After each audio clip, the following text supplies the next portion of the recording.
गांव धराश में एक सुनसान घाटी थी जिसे शून्य की राह कहा जाता था। कहा जाता था कि जो भी इस राह पर चला वह कभी लौट कर नहीं आया। उस घाटी में हमेशा अजीब सी खामोशी रहती थी, मानो कोई वहां छिपा हुआ हो। वेदांश गांव का एक साहसी युवक इन कहानियों पर यकीन नहीं करता था। उसने सोचा, लोग बेवजह डरते हैं, मैं शून्य की राह की सच्चाई जानकर रहूंगा। वह एक रात चुपचाप अपने बैग में टॉर्च और पानी लेकर घाटी की ओर निकल पड़ा। घाटी के प्रवेश द्वार पर एक पत्थर का निशान बना हुआ था, जिस पर लिखा था, यहाँ कदम मत रखना।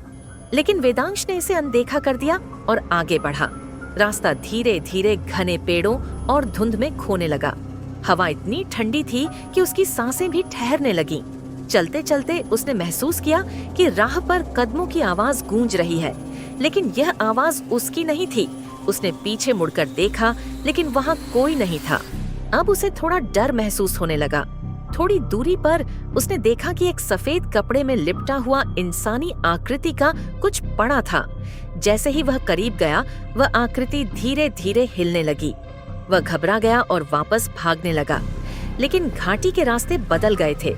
हर ओर धुंध थी और कोई राह दिख नहीं रही थी। तभी उसे एक धीमी ठंडी आवाज सुनाई दी, तुम्हें यहाँ नहीं आना चाहिए था, अब तुम भी शून्य का हिस्सा बनोगे। वेदांश ने चारों ओर देखा, लेकिन कुछ नहीं दिखा। अचानक उसके सामने एक आदमी प्रकट हुआ, जिसकी आंखें काली और गहरी थीं।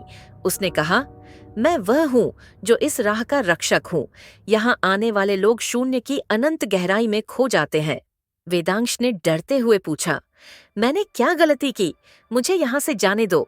आदमी ने मुस्कुराते हुए कहा, यह राह उनकी है जो सत्य और जिज्ञासा की खोज में अपनी आत्मा दांव पर लगाते हैं।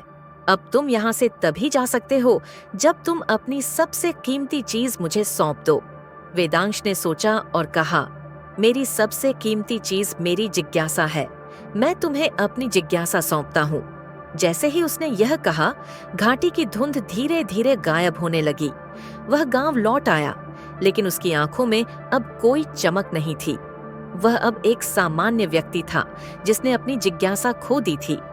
गांव वाले कहते हैं कि जो भी शून्य की राह पर गया, वह या तो कभी लौटा नहीं, या फिर लौटकर भी पूरी तरह वैसा नहीं रहा जैसा पहले था।